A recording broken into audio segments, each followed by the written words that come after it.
Julia Pastrana était une charmante artiste et chanteuse du XIXe siècle souffrant d'une maladie appelée d'hypertrichose. En effet, Pastrana, une vraie femme indigène du Mexique, est née en 1834 exactement, quelque part dans l'état de Sinaloa.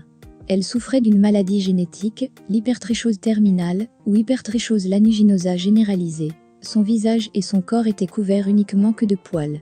Ses oreilles et son nez étaient très anormalement grands, et ses dents étaient irrégulières. Cette condition était causée par une maladie rare, non diagnostiquée de son vivant, l'hyperplasie gingivale, qui a épaissi ses lèvres et ses gencives. Cependant, il existe plusieurs versions de la vie de Pastrana. La littérature produite par ceux qui ont géré les spectacles de monstres, dans lesquels elle est apparue, la décrivent comme appartenant à une tribu amérindienne appelée Root Digger, dont les habitants étaient semblables à des singes, et vivaient particulièrement dans des grottes. Selon cette version officielle, une femme identifiée comme Madame Espinosa a été kidnappée par la tribu et détenue dans une grotte et a emmené Pastrana avec elle lorsqu'elle a pu s'échapper. Dans une autre version aussi toujours basée sur les mots des villageois indigènes d'Ocoroni, au Mexique, Pastrana était une fille locale surnommée Femme Loup. Dans cette version, Pastrana a vécu avec sa mère, jusqu'au décès de celle-ci, après quoi son oncle l'a vendue au cirque. Les deux récits affirment qu'à un moment donné, elle a vécu dans la maison de Pedro Sanchez, le gouverneur de Sinaloa à l'époque, et a quitté la maison en 1854.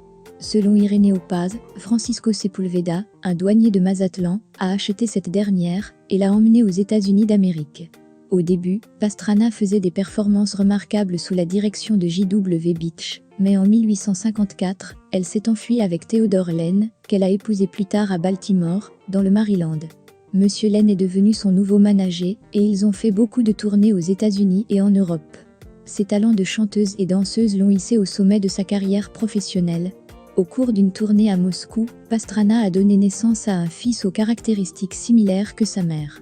L'enfant n'a survécu que 3 jours seulement et Pastrana est morte de complications post-partum 5 jours plus tard. Pendant plus de 100 ans après son existence, les corps de Pastrana et de son fils ont été exposés dans le monde entier dans des musées, des cirques et des parcs d'attractions.